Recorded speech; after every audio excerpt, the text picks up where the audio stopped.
ଇତିବୃତ୍ତ ପୁସ୍ତକ ଅଧ୍ୟାୟ 17। ରାଜା ଜେହୋଶାଫାତ।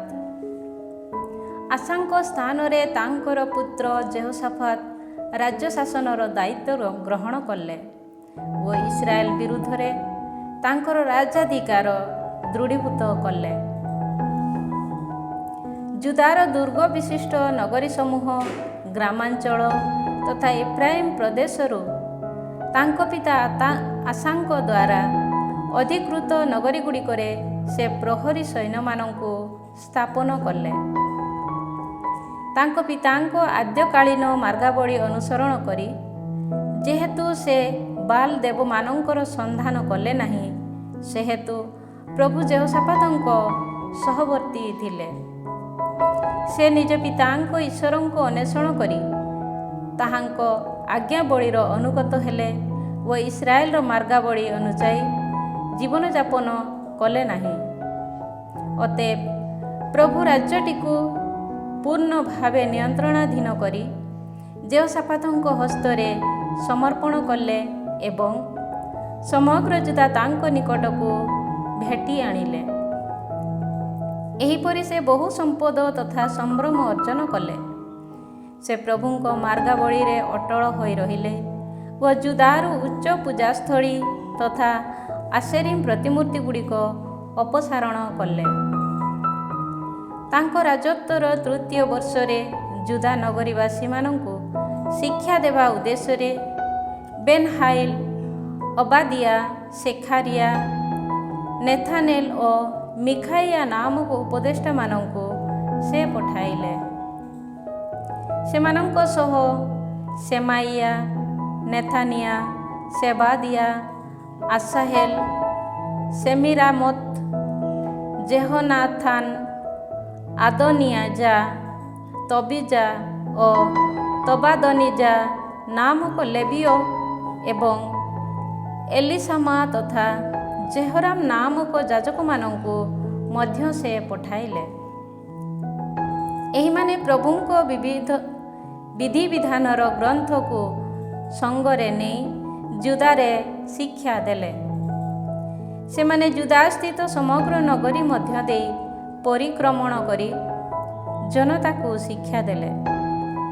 ଜୁଦାର ଚତୁର୍ଦିଗସ୍ଥ ରାଜ୍ୟଗୁଡ଼ିକ ପ୍ରଭୁଙ୍କ ଭୟରେ ଭୀତତ୍ରସ୍ତ ହେବାରୁ ସେମାନେ ଜେହୋଶାଫାତଙ୍କ ବିରୁଦ୍ଧରେ ସଂଗ୍ରାମ କରିବା ପାଇଁ ସାହସ କଲେ ନାହିଁ। ଫିଲିସ୍ତୀୟମାନଙ୍କ ମଧ୍ୟରୁ କେତେକ ବ୍ୟକ୍ତି ଖଜଣା ସ୍ୱରୂପ ରୌପ୍ୟ ତଥା ଅନ୍ୟାନ୍ୟ ଉପହାର ନେଇ ଆସିଲେ। ଆରବୀୟମାନେ ତାଙ୍କୁ 7,700 ପୁଙ୍ଗ ମେଷ ଓ 7,700 ପୁଙ୍ଗ ଛାଗ ଦେଲେ। ଜେହୋଶାଫାତ ଉତ୍ତରୋତ୍ତର ଶକ୍ତିଶାଳୀ ହେଲେ ଓ ସମଗ୍ର ଜୁଦାରେ ଦୁର୍ଗ ତଥା ଭଣ୍ଡାର ନଗରୀଗୁଡ଼ିକ ନିର୍ମାଣ କଲେ। ସେ ସେଥିରେ ବହୁ ପଦାର୍ଥ ସଞ୍ଚୟ କଲେ। ସେ ଜେରୁସେଲେମରେ ପରାକ୍ରମଶାଳୀ ବୀର ଯୋଦ୍ଧାମାନଙ୍କୁ ନିୟୋଜିତ କଲେ। ପିତୃକୁଳ ଅନୁସାରେ ସେମାନଙ୍କର ନାମ ବିବରଣୀ ଏହା: ଜୁଦା ଗୋଷ୍ଠୀଜ ସହସ୍ରାଧିପତିମାନେ ସେନାପତି ଆଦ୍ନାର ଅଧୀନରେ 3,00,000 ବୀର ଯୋଦ୍ଧା ଥିଲେ। ଦ୍ୱିତୀୟ ସେନାପତି ଜେହୋହାନାନ ଓ ତାଙ୍କ ଅଧୀନରେ 2,80,000 ଯୋଦ୍ଧା ଥିଲେ। ତୃତୀୟ ସେନାପତି ସିକ୍ରିର ପୁତ୍ର ଆମାସିଆ ଥିଲା। ପ୍ରଭୁଙ୍କ ସେବା କାର୍ଯ୍ୟ ପାଇଁ ସେ ନିଜକୁ ସ୍ୱେଚ୍ଛାକ୍ରମେ ନିୟୋଜିତ କରିଥିଲା ଓ ତା ଅଧୀନରେ 2,00,000 ବୀର ଯୋଦ୍ଧା ଥିଲେ। ବେଞ୍ଜାମିନ ଗୋଷ୍ଠୀର ସେନାପତି ବୀର ଯୋଦ୍ଧା ଏଲିଆଦାର ଅଧୀନରେ ଧନୁର୍ଧାରୀ ତଥା ଢାଲଧାରୀ 2,00,000 ଲୋକ ଥିଲେ। ସେହି ଗୋଷ୍ଠୀର ଦ୍ୱିତୀୟ ସେନାପତି ଜେହୋଶାଫାତର ଅଧୀନରେ ଯୁଦ୍ଧ ପାଇଁ ଶସ୍ତ୍ରଧାରୀ ହୋଇ 1,80,000 ବ୍ୟକ୍ତି ଥିଲେ। ସମଗ୍ର ଜୁଦାରେ ଯେଉଁମାନେ ଦୁର୍ଗ ବିଶିଷ୍ଟ ନଗରୀ ଗୁଡ଼ିକରେ ନିୟୋଜିତ ହୋଇଥିଲେ, ସେମାନଙ୍କ ବ୍ୟତୀତ ଏହିମାନେ ରାଜାଙ୍କ ସେବା କରିବା ପାଇଁ ତାଲିକାଭୁକ୍ତ ହୋଇଥିଲେ। ଅଧ୍ୟାୟ 18। ରାଜା ଆହାବ। ଯେହୋଶାଫାତ ବହୁ ସମ୍ପଦ ତଥା ସମ୍ଭ୍ରମ ଅର୍ଜନ କଲେ। ତହୁଁ ସେ ଆହାବଙ୍କ କୁଟୁମ୍ବ ସହ ବିବାହ ବନ୍ଧନ ସ୍ଥାପନ କଲେ। କେତେକ ବର୍ଷ ପରେ ଆହାବକୁ ସାକ୍ଷାତ କରିବା ପାଇଁ ସେ ସାମାରିଆକୁ ଯାତ୍ରା କଲେ। ଆହାବ ବହୁ ସଂଖ୍ୟକ ମେଷ ତଥା ବଳଦ ବଧ କରି ଯେହୋଶାଫାତ ଓ ତାଙ୍କ ସହଚର ଲୋକଙ୍କୁ ଆତିଥ୍ୟ କଲେ। ତତ୍ପରେ ରାମୋତ ଗିଲିଆଦ ବିରୁଦ୍ଧରେ ଯୁଦ୍ଧ କରିବା ନିମନ୍ତେ ନିଜ ସଙ୍ଗରେ ପ୍ରସ୍ଥାନ କରିବା ପାଇଁ ସେ ଯେହୋଶାଫାତଙ୍କୁ ପ୍ରରୋଚନା ଦେଲେ। ଇସ୍ରାଏଲର ରାଜା ଆହାବ ଜୁଦାର ରାଜା ଯେହୋଶାଫାତଙ୍କୁ ପଚାରିଲେ, ରାମୋତ ଗିଲିଆଦକୁ ତୁମେ କ'ଣ ମୋ ଗହଣରେ ଆସିବ? ଉତ୍ତରରେ ଯେହୋଶାଫାତ କହିଲେ, ତୁମେ ଯଦି ପ୍ରସ୍ତୁତ ତେବେ ମୁଁ ମଧ୍ୟ ପ୍ରସ୍ତୁତ। ମୋର ଜନତା ତୁମର ଜନତା ସଦୃଶ। ଯୁଦ୍ଧ ପାଇଁ ଆମେମାନେ ତୁମ ସହ ଆସିବୁ। ଏହାପରେ ଯେହୋଶାଫାତ ଇସ୍ରାଏଲର ରାଜାଙ୍କୁ କହିଲେ, ଆମେ ପ୍ରଭୁଙ୍କ ଅଭୀଷ୍ଟ ସନ୍ଧାନ କରିବା। ତେଣୁ ଇସ୍ରାଏଲର ରାଜା 400 ପ୍ରବକ୍ତାଙ୍କୁ ଏକତ୍ରିତ କରି ସେମାନଙ୍କୁ ପଚାରିଲେ, ରାମୋତ ଗିଲିଆଦକୁ ଆକ୍ରମଣ କରିବା ପାଇଁ ଆମର ଯାତ୍ରା କ'ଣ ଉଚିତ, ନା ମୁଁ ସେଥିରୁ ନିବୃତ୍ତ ହେବି?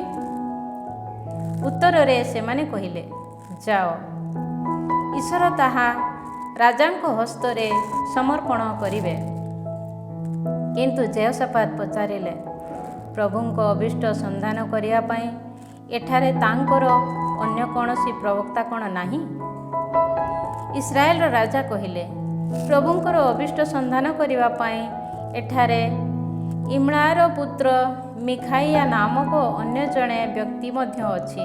କିନ୍ତୁ ମୁଁ ତାଙ୍କୁ ଘୃଣା କରେ, କାରଣ ସେ ମୋ ଉଦ୍ଦେଶ୍ୟରେ ଅନିଷ୍ଟ କାର୍ଯ୍ୟ ବ୍ୟତୀତ ଅନ୍ୟ କିଛି ମଙ୍ଗଳଜନିତ ବିଷୟରେ ପ୍ରବଚନ ଦେଉନାହିଁ। ସେ ସମୟରେ ଯେହୋଶାଫାତ କହିଲେ, ରାଜା ଏପରି କଥା ନ କୁହନ୍ତୁ।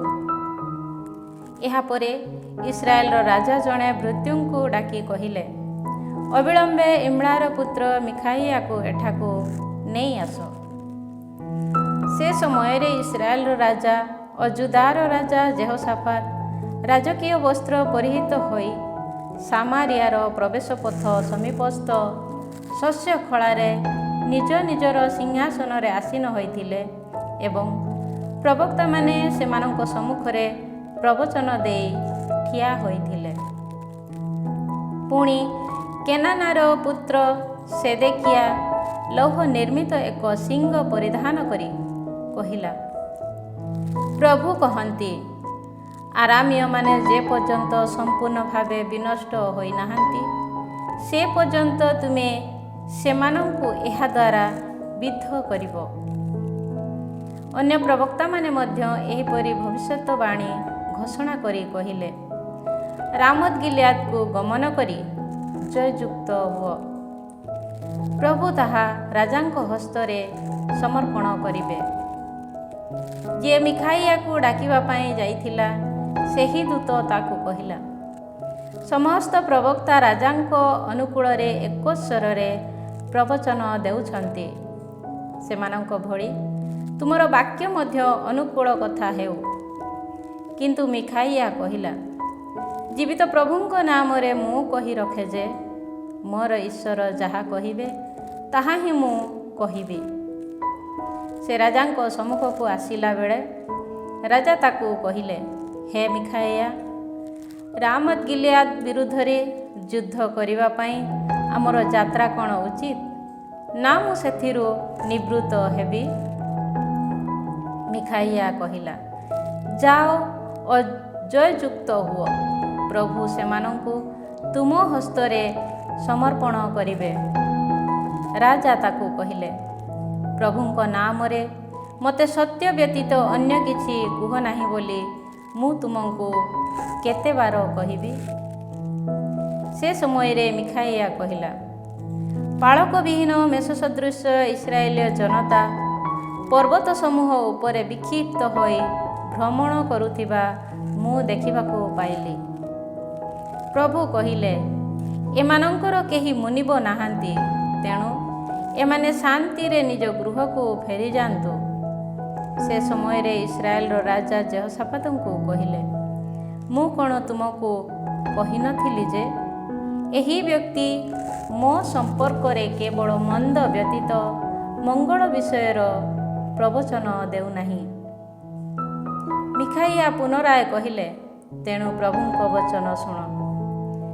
ପ୍ରଭୁ ନିଜ ସିଂହାସନରେ ଆସୀନ ହୋଇଥିବା ମୁଁ ଦେଖିବାକୁ ପାଇଲି। ସ୍ୱର୍ଗୀୟ ସେନାବାହିନୀ ତାହାଙ୍କର ଦକ୍ଷିଣ ତଥା ବାମ ପାର୍ଶ୍ୱରେ ସମବେତ ହୋଇ ଦଣ୍ଡାୟମାନ ଥିଲେ। ପ୍ରଭୁ ପଚାରିଲେ, ଇସ୍ରାଏଲର ରାଜା ଆହାବ ରାମୋତ ଗିଲିଆଦକୁ ଯାଇ ଯେପରି ସେଠାରେ ନିହତ ହୁଏ, ସେଥିପାଇଁ କିଏ ବା ତାକୁ ଭୁଲାଇବ? ସେମାନେ ପ୍ରତ୍ୟେକ ଭିନ୍ନ ଭିନ୍ନ ଉତ୍ତର ଦେଲେ। ସେ ସମୟରେ ଜଣେ ଆତ୍ମା ଆଗେଇ ଆସି ପ୍ରଭୁଙ୍କ ସନ୍ନିଧାନରେ ଠିଆ ହୋଇ କହିଲା, ମୁଁ ତାଙ୍କୁ ଭୁଲାଇବି। ପ୍ରଭୁ ପୁନର୍ବାର ପଚାରିଲେ, କିପରି? ସେ କହିଲା, ମୁଁ ଯାଇ ତାଙ୍କର ପ୍ରବକ୍ତାମାନଙ୍କ ମୁଖରେ ଏକ ମିଥ୍ୟାବାଦୀ ଆତ୍ମା ହେବି। ପ୍ରଭୁ କହିଲେ, ତୁମେ ତାକୁ ଭୁଲାଇବ ଓ ତୁମେ ଅବଶ୍ୟ ଜୟଯୁକ୍ତ ହେବ। ଯାଅ ଏବଂ ସେପରି କର। ସୁତରାଂ ଦେଖ, ତୁମର ଏହି ପ୍ରବକ୍ତାମାନଙ୍କ ମୁଖରେ ପ୍ରଭୁ ଜଣେ ମିଥ୍ୟାବାଦୀ ଆତ୍ମାକୁ ଅବସ୍ଥାପିତ କରିଛନ୍ତି। ତୁମ ସମ୍ବନ୍ଧରେ ଅମଙ୍ଗଳ ବିଷୟ ପ୍ରଭୁ କହିଅଛନ୍ତି। ସେ ସମୟରେ କେନାନାଙ୍କ ପୁତ୍ର ସେଦେଖିଆ ପାଖକୁ ଆସି ମିଖାଇଆଙ୍କ ଗାଲରେ ଚାପୁଡ଼ା ମାରି ପଚାରିଲେ, ପ୍ରଭୁଙ୍କ ଆତ୍ମା ମୋତେ ପରିତ୍ୟାଗ କରି କେଉଁ ବାଟ ଦେଇ ତୁମ ପାଖକୁ ଆସି ତୁମ ସଙ୍ଗରେ କଥାବାର୍ତ୍ତା କରିଅଛି? ଉତ୍ତରରେ ମିଖାଇଆ କହିଲେ, ତୁମେ ଯେଉଁଦିନ ଲୁଚି ରହିବା ପାଇଁ ଏକ ଭିତର କକ୍ଷ ମଧ୍ୟରେ ପ୍ରବେଶ କରିବ, ସେହିଦିନ ତୁମେ ତାହା ଦେଖିବ। ଇସ୍ରାଏଲର ରାଜା କହିଲେ, ମିଖାଇଆକୁ ଧରି ନଗରାଧିପତି ଆମନ ଓ ରାଜପୁତ୍ର ଯୋଆସଙ୍କ ପାଖକୁ ନେଇ କୁହ, ରାଜା ନିର୍ଦ୍ଦେଶ ଦେଇଛନ୍ତି ଯେ ମୁଁ ଶାନ୍ତିରେ ଫେରି ଆସିବା ପର୍ଯ୍ୟନ୍ତ ଅଳ୍ପ ମାତ୍ର ରୁଟି ତଥା ଜଳରେ ଆପ୍ୟାୟିତ କରି ଏହି ବ୍ୟକ୍ତିକୁ କାରାରୁଦ୍ଧ କରି ରଖ। ମିଖାଇଆ କହିଲେ, ତୁମେ ଯଦି ଶାନ୍ତିରେ ଫେରିଆସ, ତେବେ ମୋ ଜରିଆରେ ପ୍ରଭୁ ବାର୍ତ୍ତାଳାପ କରିନାହାନ୍ତି। ସେ ପୁଣି କହିଲେ, ସମସ୍ତ ଜନତା ଏହା ପ୍ରତି କର୍ଣ୍ଣପାତ କରନ୍ତୁ। ତତ୍ପରେ ଇସ୍ରାଏଲର ରାଜା ଓ ଜୁଦାର ରାଜା ଯେହୋଶାଫାତ ରାମୋତ ଗିଲିଆଦକୁ ଯାତ୍ରା କଲେ। ଇସ୍ରାଏଲର ରାଜା ଯେହୋଶାଫାତଙ୍କୁ କହିଲେ, ମୁଁ ଛଦ୍ମ ବେଶାଚ୍ଛାଦିତ ହୋଇ ରଣଭୂମିକୁ ଯିବି, କିନ୍ତୁ ତୁମେ ରାଜକୀୟ ବସ୍ତ୍ର ପରିହିତ ହୋଇ ରୁହ। ଏହାପରେ ଇସ୍ରାଏଲର ରାଜା ଛଦ୍ମବେଶ ଧାରଣ କଲେ ଓ ସେମାନେ ରଣଭୂମିକୁ ଗଲେ।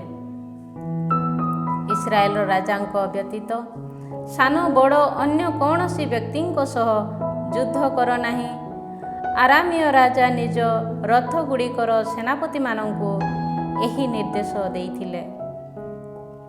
ଯେହୋଶାଫାତକୁ ଦେଖି ରଥଗୁଡ଼ିକର ସେନାପତିମାନେ କହିଲେ, ଏହି ବ୍ୟକ୍ତି ହିଁ ଇସ୍ରାଏଲର ରାଜା, ଓ ତାଙ୍କୁ ଆକ୍ରମଣ କରିବାକୁ ଆରମ୍ଭ କଲେ। ସେ ସମୟରେ ଯେହୋଶାଫାତ ଚିତ୍କାର କଲେ ଏବଂ ପ୍ରଭୁ ତାଙ୍କୁ ସାହାଯ୍ୟ କଲେ। ଈଶ୍ୱର ସେମାନଙ୍କୁ ତାଙ୍କ ସମ୍ମୁଖରୁ ତଡ଼ିଦେଲେ। ସେ ଇସ୍ରାଏଲର ରାଜା ନୁହନ୍ତି ବୋଲି ବୁଝିପାରି ରଥଗୁଡ଼ିକର ସେନାପତିମାନେ ତାଙ୍କର ପଶ୍ଚାତଧାବନ କରିବାରୁ ନିବୃତ୍ତ ହେଲେ। କିନ୍ତୁ ଜଣେ ଯୋଦ୍ଧା ଦୈବାତ ତାର ଧନୁ ଟାଣି ଇସ୍ରାଏଲର ରାଜାଙ୍କ ସାଞ୍ଜୁ ତଥା ଊଣାସ୍ତ୍ର ମଧ୍ୟ ଦେଇ ଶର ମାରି ତାଙ୍କୁ ଆଘାତ କଲେ। ତହୁଁ ରାଜା ତାଙ୍କର ରଥ ଚାଳକଙ୍କୁ କହିଲେ, ରଥକୁ ବୁଲାଇ ଦେଇ ମୋତେ ରଣଭୂମିରୁ ଘେନିଯାଅ, କାରଣ ମୁଁ ଆଘାତ ପ୍ରାପ୍ତ। ସେହିଦିନ ଘୋର ଯୁଦ୍ଧ ହେଲା। ଇସ୍ରାଏଲର ରାଜା ସନ୍ଧ୍ୟା ସମୟ ପର୍ଯ୍ୟନ୍ତ ତାଙ୍କ ରଥରେ ଆରାମୀୟମାନଙ୍କ ସମ୍ମୁଖରେ ନିଜକୁ ଆଉଜାଇ ଠିଆ ହେଲେ ଓ ସୂର୍ଯ୍ୟାସ୍ତ ସମୟରେ ମୃତ୍ୟୁବରଣ କଲେ। ଅଧ୍ୟାୟ 19। ଯେହୋଶାଫାତଙ୍କ ଦ୍ୱାରା ସମ୍ପାଦିତ ନବୀକରଣ। ଜୁଦାର ରାଜା ଯେହୋଶାଫାତ ସୁରକ୍ଷିତାବସ୍ଥାରେ ଜେରୁସାଲେମସ୍ଥ ତାଙ୍କ ଗୃହକୁ ଫେରି ଆସିଲେ।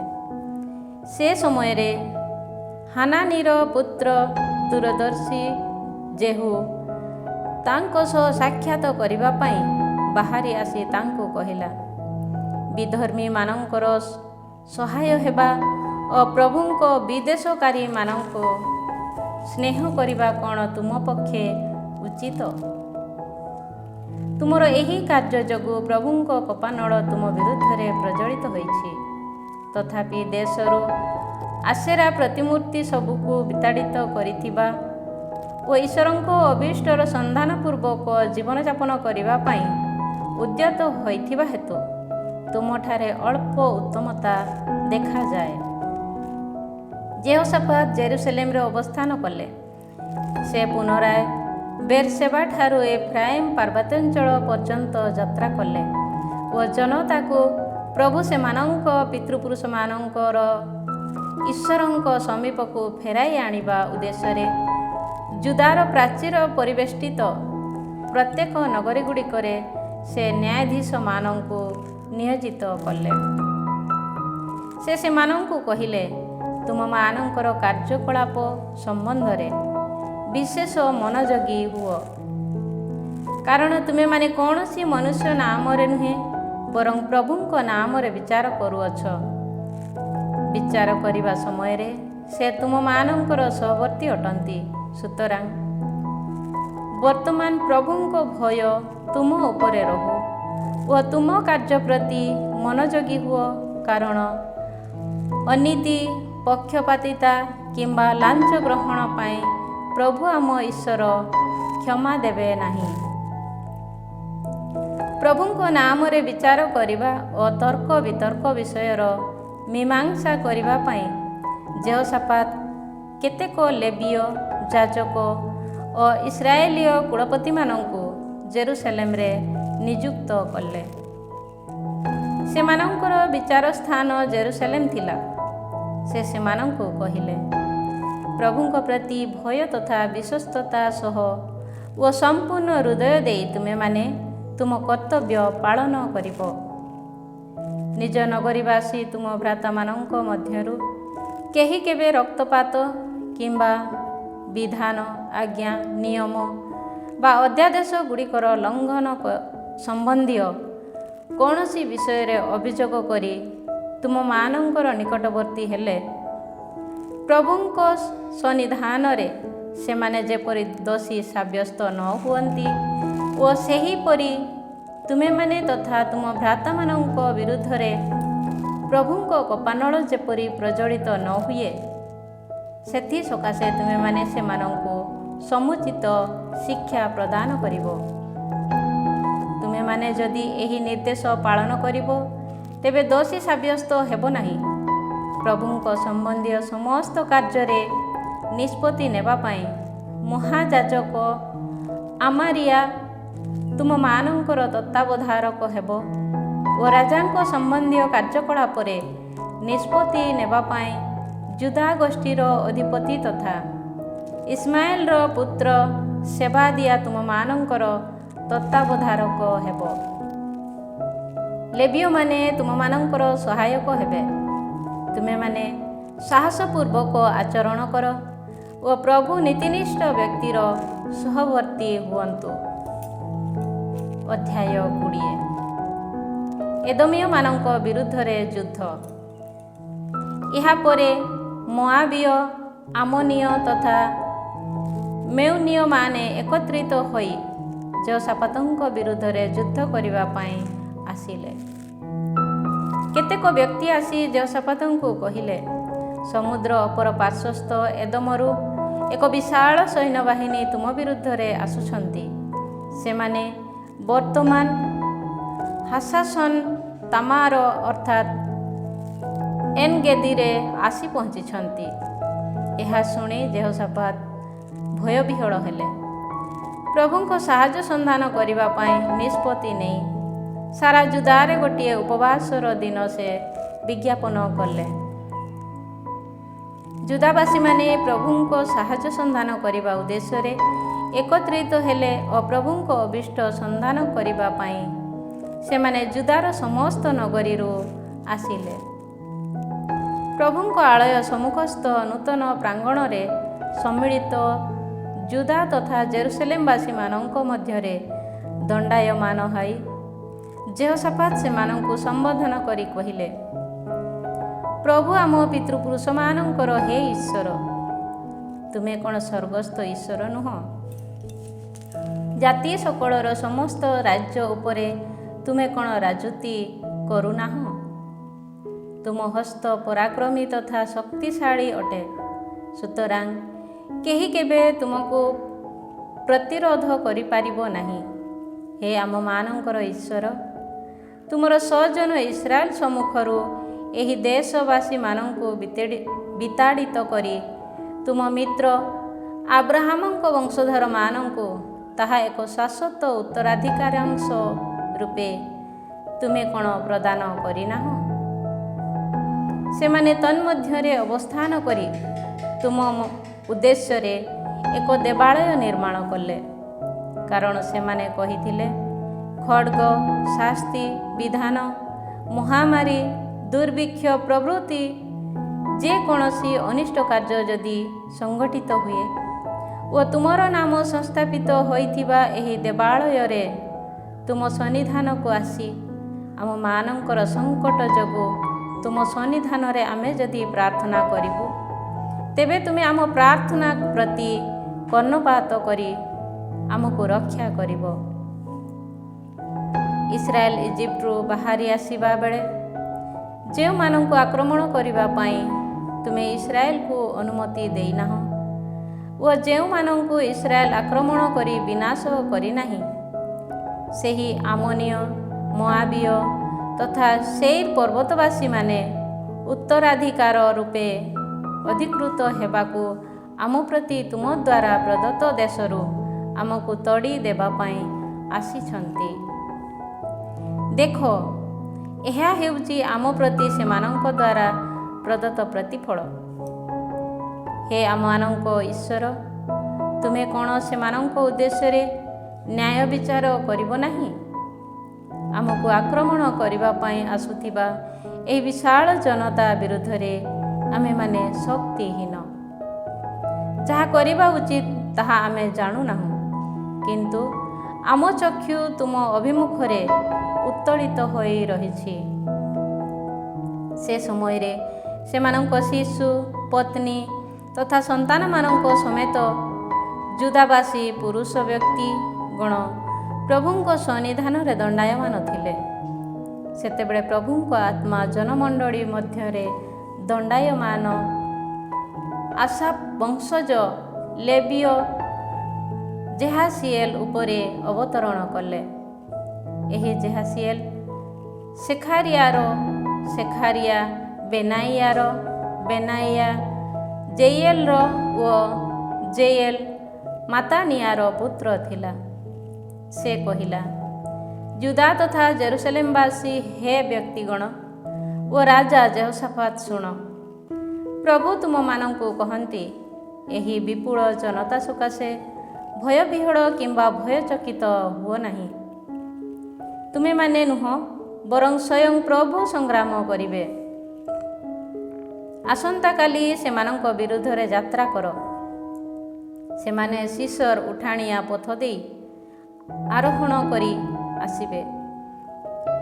ଜେରୁଏଲ ମରୁପ୍ରାନ୍ତରର ପୂର୍ବ ଦିଗସ୍ଥ ଉପତ୍ୟକାର ସୀମା ସରହଦର ତୁମେମାନେ ସେମାନଙ୍କୁ ଦେଖିବାକୁ ପାଇବ। ଏହି ଯୁଦ୍ଧ ସମୟରେ ତୁମମାନଙ୍କୁ ସଂଗ୍ରାମ କରିବା ଆବଶ୍ୟକ ହେବ ନାହିଁ। ତୁମେମାନେ ନିଜ ନିଜ ସ୍ଥାନରେ ଅଟଳ ଭାବେ ଦଣ୍ଡାୟମାନ ହୋଇ ରହିବ। ଓ ହେ ଜୁଦା ତଥା ଜେରୁସଲେମବାସୀଗଣ, ତୁମ ସପକ୍ଷରେ ପ୍ରଭୁଙ୍କ ବିଜୟକୁ ତୁମେ ଦେଖିବାକୁ ପାଇବ। ଭୟକାତର କିମ୍ବା ଭୟଚକିତ ହୁଅ ନାହିଁ। ଆସନ୍ତାକାଲି ସେମାନଙ୍କ ବିରୁଦ୍ଧରେ ଯାତ୍ରା କର ଏବଂ ପ୍ରଭୁ ତୁମ ସହବର୍ତ୍ତୀ ହେବେ। ସେ ସମୟରେ ଯେହୋଶାଫାତ ସାଷ୍ଟାଙ୍ଗ ପ୍ରଣିପାତ କଲେ ଓ ଜୁଦା ତଥା ଜେରୁସାଲେମ ବାସୀଗଣ ସମସ୍ତେ ପ୍ରଭୁଙ୍କ ସନ୍ନିଧାନରେ ପ୍ରଣିପାତ ପୂର୍ବକ ଆରାଧନା କଲେ। ଏହାପରେ କୋହାତୀୟ ତଥା କରାହୀୟ ଲେବୀୟମାନେ ଦଣ୍ଡାୟମାନ ହୋଇ ଉଚ୍ଚ ସ୍ୱରରେ ପ୍ରଭୁ ଇସ୍ରାଏଲର ଈଶ୍ୱରଙ୍କ ସ୍ତୁତି ଗାନ କଲେ। ପରବର୍ତ୍ତୀ ଦିନ ପ୍ରତ୍ୟୁଷରେ ସେମାନେ ଉଠି ତେକୋଆ ମରୁପ୍ରାନ୍ତରକୁ ଯାତ୍ରା କଲେ। ଯାତ୍ରାରମ୍ଭ କାଳରେ ଯେହୋଶାଫାତ ସେମାନଙ୍କୁ କହିଲେ, ହେ ଜୁଦା ଓ ଜେରୁସାଲେମ ବାସୀଗଣ, ଶୁଣ, ପ୍ରଭୁ ତୁମମାନଙ୍କ ଈଶ୍ୱରଙ୍କଠାରେ ବିଶ୍ୱାସ ସ୍ଥାପନ କର, ତାହାହେଲେ ତୁମେମାନେ ରକ୍ଷା ପାଇବ। ତାହାଙ୍କ ପ୍ରବକ୍ତାମାନଙ୍କୁ ବିଶ୍ୱାସ କର, ତେବେ ତୁମେ ଜୟଯୁକ୍ତ ହେବ। ଜନତା ସହ ଆଲୋଚନା କରି ସେ କେତେକ ଗାୟକଙ୍କୁ ନିଯୁକ୍ତ କଲେ। ସେମାନେ ପବିତ୍ର ବସ୍ତ୍ର ପରିହିତ ହୋଇ ଓ ସୈନ୍ୟବାହିନୀ ସମ୍ମୁଖରେ ପଦବ୍ରଜ କରି ପ୍ରଭୁଙ୍କ ସ୍ତୁତିଗାନ କରି କହିଲେ, ପ୍ରଭୁଙ୍କୁ କୃତଜ୍ଞତା ଜ୍ଞାପନ କର, କାରଣ ତାହାଙ୍କର ନିରନ୍ତର ସ୍ନେହ ଯୁଗ ଯୁଗାନ୍ତର ବ୍ୟାପୀ ସ୍ଥାୟୀ ରହେ। ସେମାନେ ସ୍ତୁତିଗାନ ଆରମ୍ଭ କଲାବେଳେ ଜୁଦାକୁ ଆକ୍ରମଣ କରିବା ପାଇଁ ଆଗତ ଆମୋନୀୟ, ମୋଆବୀୟ ତଥା ସେଇର ପର୍ବତବାସୀ ଲୋକମାନଙ୍କ ବିରୁଦ୍ଧରେ ପ୍ରଭୁ ଏକ ଫାଶ ପ୍ରସ୍ତୁତ କଲେ। ଫଳରେ ସେମାନେ ପରାଜିତ ହେଲେ। ଆମୋନୀୟ ତଥା ମୋଆବୀୟ ଲୋକେ ସମ୍ମିଳିତ ଭାବେ ସେଇର ପର୍ବତବାସୀମାନଙ୍କୁ ଆକ୍ରମଣ କରି ସେମାନଙ୍କୁ ସମୂଳେ ନିଶ୍ଚିହ୍ନ କଲେ ଓ ସେଇର ବାସିନ୍ଦାମାନଙ୍କୁ ବିନାଶ କଲା ପରେ ଆମୋନୀୟ ତଥା ମୋଆବୀୟମାନେ ପରସ୍ପରକୁ ଆକ୍ରମଣ କରି ନିର୍ମୂଳ କଲେ। ଜୁଦାବାସୀମାନେ ମରୁପ୍ରାନ୍ତରସ୍ଥ ପହରା ଗମ୍ବୁଜକୁ ଆସି ସେହି ବିରୋଧୀ ଜନତାକୁ ସନ୍ଧାନ କରିବା ସମୟରେ ସେମାନଙ୍କ ମୃତ ଶରୀର ଭୂସ୍ଥଳୀରେ ବିକ୍ଷିପ୍ତ ହୋଇ ପଡ଼ିଥିବା ଦେଖିବାକୁ ପାଇଲେ। କେହି ଜଣେ ହେଲେ ରକ୍ଷା ପାଇ ନଥିଲା। ତେଣୁ ଯେହୋଶାଫାତ ଓ ତାଙ୍କର ସହବର୍ତ୍ତୀ ସୈନ୍ୟ ସେମାନଙ୍କୁ ଲୁଣ୍ଠନ କରିବା ପାଇଁ ଆସି ଅତ୍ୟଧିକ ପଶୁପଲ, ଖାଦ୍ୟ ପଦାର୍ଥ, ବସ୍ତ୍ର ତଥା ବହୁମୂଲ୍ୟ ବସ୍ତୁ ସେଠାରେ ପରିତ୍ୟକ୍ତ ହୋଇ ରହିଥିବା ଦେଖିଲେ। ଅଧିକ ବହନ କରି ନ ପାରିବା ପର୍ଯ୍ୟନ୍ତ ପ୍ରତ୍ୟେକ ବ୍ୟକ୍ତି ନିଜ ନିଜ ପାଇଁ ଯଥେଷ୍ଟ ବସ୍ତୁ ସଂଗ୍ରହ କଲେ।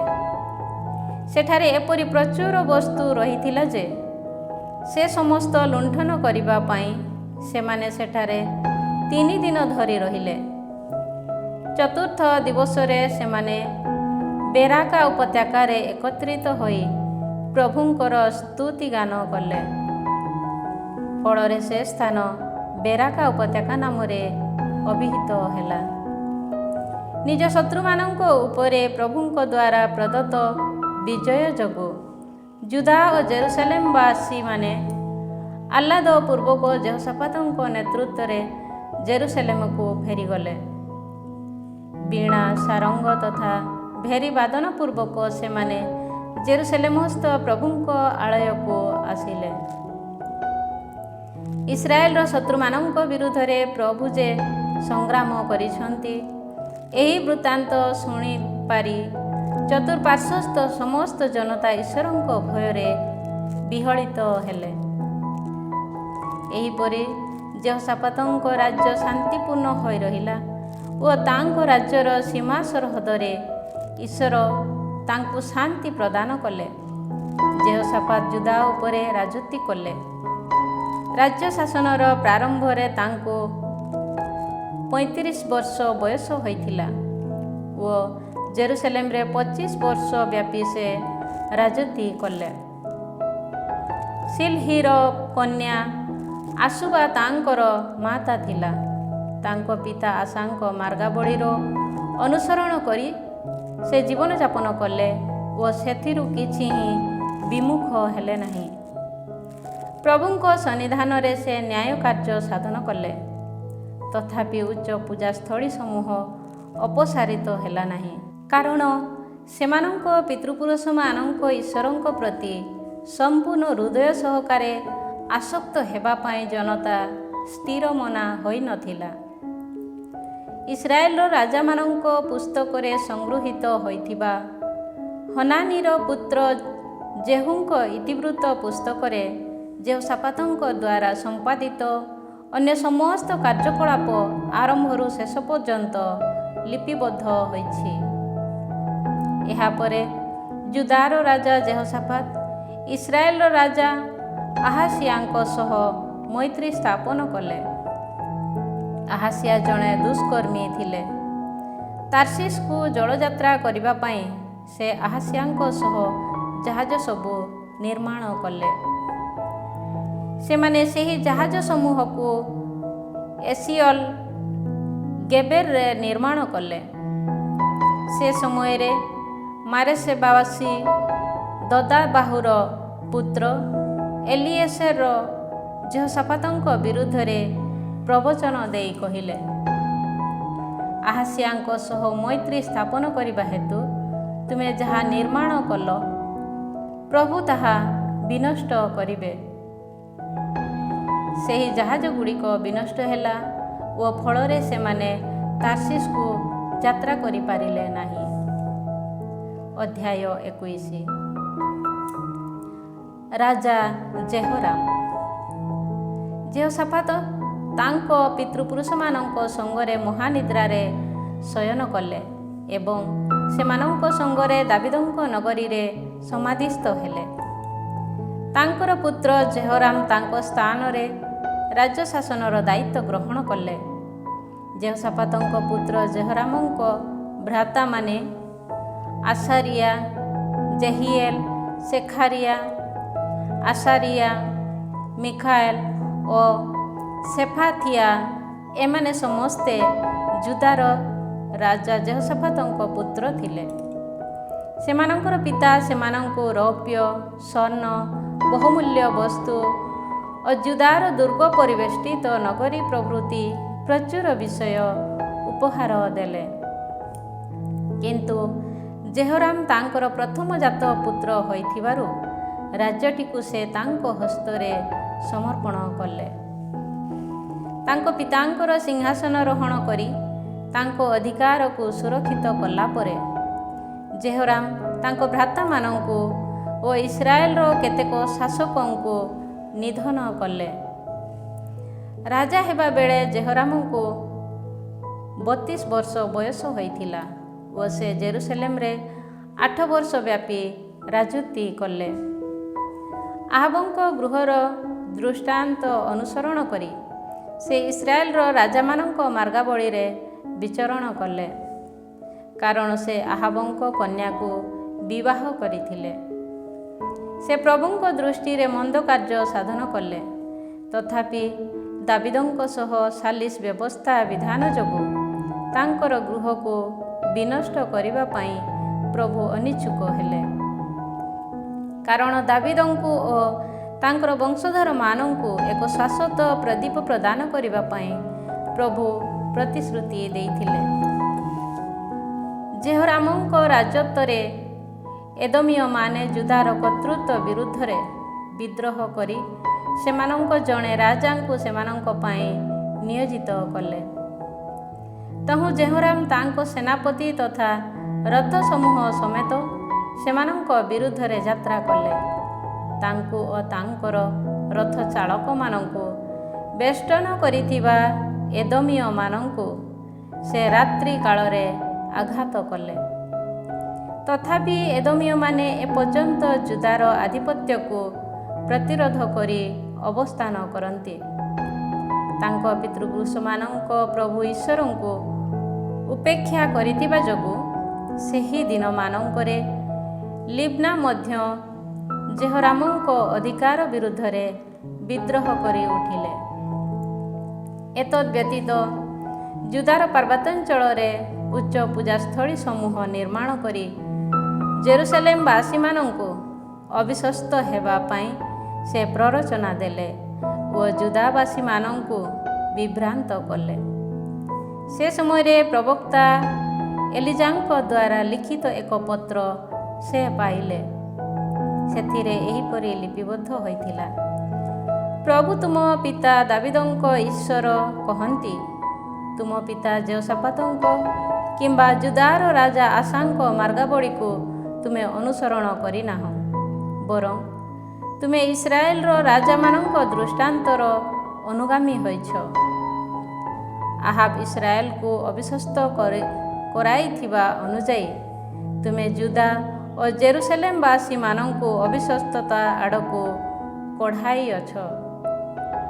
ଯେଉଁମାନେ ତୁମଠାରୁ ଶ୍ରେଷ୍ଠ ଥିଲେ, ତୁମ ପିତୃଗୃହର ସେହି ତୁମ ସହୋଦରମାନଙ୍କୁ ତୁମେ ନିଧନ ମଧ୍ୟ କରିଅଛ। ଦେଖ, ତୁମ ଜନତା ସନ୍ତାନଗଣ, ପତ୍ନୀ ସମୂହ ତଥା ସମସ୍ତ ସମ୍ପଦ ଉପରେ ପ୍ରଭୁ ଏକ ମହାମାରୀ ଘଟାଇବେ।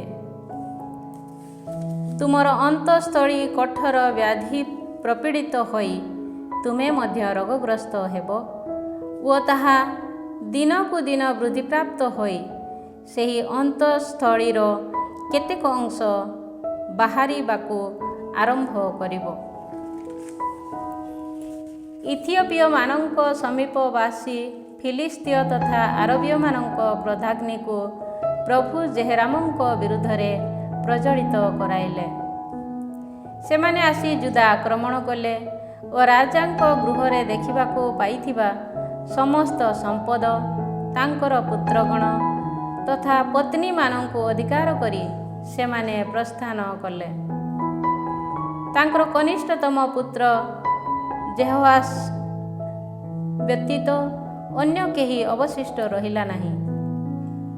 ଏହାପରେ ପ୍ରଭୁ ତାଙ୍କର ଅନ୍ତଃସ୍ଥଳୀରେ ଏକ ଦୁରାରୋଗ୍ୟ ବ୍ୟାଧି ଦ୍ୱାରା ତାଙ୍କୁ ଆଘାତ କଲେ। କାଳକ୍ରମେ 2 ବର୍ଷ ଅତିବାହିତ ହେଲା ଓ ସେହି ରୋଗ ଯେହେତୁ ତାଙ୍କର ଅନ୍ତଃସ୍ଥଳୀ ବାହାରି ପଡ଼ିଲା ଏବଂ ସେ ଅତିଶୟ ବେଦନା ସହ ମୃତ୍ୟୁବରଣ କଲେ। ତାଙ୍କର ପିତୃପୁରୁଷମାନଙ୍କ ଉଦ୍ଦେଶ୍ୟରେ କରିଥିବା ଅନୁଯାୟୀ ତାଙ୍କର ଶ୍ରଦ୍ଧାର୍ଥେ ଜନତା ଅଗ୍ନି ପ୍ରଜ୍ୱଳିତ କଲେ ନାହିଁ। ରାଜ୍ୟ ଶାସନର ପ୍ରାରମ୍ଭରେ ତାଙ୍କୁ 32 ବର୍ଷ ବୟସ ହୋଇଥିଲା ଏବଂ ସେ ଜେରୁସାଲେମରେ 8 ବର୍ଷ ବ୍ୟାପୀ ରାଜୁତି କଲେ। ତାଙ୍କର ମରଣରେ କେହି ଦୁଃଖ ପ୍ରକାଶ କଲେ ନାହିଁ। ସେମାନେ ତାଙ୍କୁ ଦାବିଦଙ୍କ ନଗରୀରେ କବର ଦେଲେ, କିନ୍ତୁ ତାହା ରାଜାମାନଙ୍କ ସମାଧି ସ୍ଥାନ ନଥିଲା।